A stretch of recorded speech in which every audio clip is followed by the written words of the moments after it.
வாழ்க வையகம், வாழ்க வையகம், வாழ்க வளமுடன். குருநாமம் வாழ்க, குருவே துணை. முதல்ல நான் என்ன அறிமுகப்படுத்திக்கிறேன். எனது பெயர் ராஜலட்சுமி. நான் அம்பத்தூர் பகுதியை வரதராஜபுரம் தவ மையத்திலிருந்து வரேன்.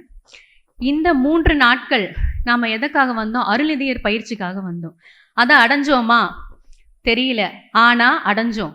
எப்படி அடைஞ்சோம்? எப்படி செயல்படுத்த போகிறோம்? நாம் அருள்ன்ற பயிற்சியை நம்ம வாங்கிட்டோம். அதை மற்றவங்களுக்கு நிறைய அருள்ன்ற நிதியை வாங்கிட்டோம். அந்த நிதியை மற்றவங்களுக்கு நாம் கொடுக்கணும். அதுக்காக தான் இந்த அருள்நிதியர் பயிற்சியே வேதாத்ரி மகரிஷி ஐயா அவர்கள் நமக்காக அருளியிருக்கார். அடுத்ததாக பேராசிரியர்கள் அனைவருமே ஒரு தலைப்பையும் நமக்கு தொய்வில்லாமல் நகைச்சுவையோடு எடுத்து சென்றார்கள். அப்புறம் அடுத்ததாக தீட்சை. நாம் மனவளக்கலையில் நான் சென்ற வருடம் பிரம்மஞான வகுப்புக்கு இங்கே ஆழியாக இருக்கு. அப்போ தியரட்டிக்கலாக படித்தோம், ப்ராக்டிக்கலாக செஞ்சோம், செய்முறை பயிற்சியாக. ஆனால் இப்போ வந்தப்போ அந்த தீட்சை அளிக்கிறதுல இவ்வளவு பெரிய விஷயங்கள் இருக்கா?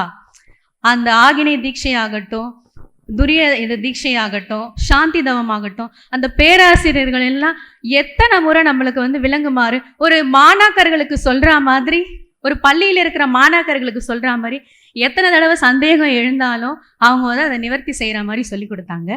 அடுத்ததாக 3வதாக நான் சொல்ல போகிறது உணவு.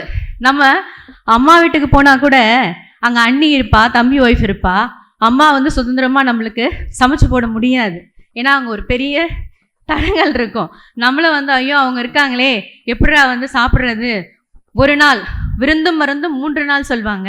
ஆனால் அதுவே நம்ம ஒரு பெற்ற தாய் வீட்டுக்கு போனால் கூட ஒரு மாதிரி பயந்து தான் அச்சத்தோடு இருப்போம். ஆனால் இந்த ஆழியாருக்கு நான் ரொம்ப போன வருஷமே நாங்கள் சொல்லிட்டோம், ஐயா உங்களோட கருணை இருந்தால் அடுத்த வருஷம் நான் வரணும்னு நான் சங்கல்பம் வேண்டிக்கிட்டு போனேன். அதே மாதிரி என்னுடைய பேராசிரியர் திலகவதி அம்மா இல்லை நீங்கள் கட்டாயம் போகணும், உங்களுக்கு அந்த ஆற்றல் இருக்குது, நீங்கள் செய்யணும் அப்படின்னு அனுப்புனாங்க. அடுத்ததாக நான் விஷன் டிப்ளமாவில் டிப்ளமா முடிச்சிருக்கேன். இப்போ தான் எக்ஸாம் எழுதியிருக்கோம் ஏப்ரலில். இப்போ இந்த அருள்நிதியர் பயிற்சிக்கு வந்த பிறகு என்ன கற்றுக்கிட்டேன்னா, நாம் நிறைய படிக்கணும், அதனால் பண்படணும்.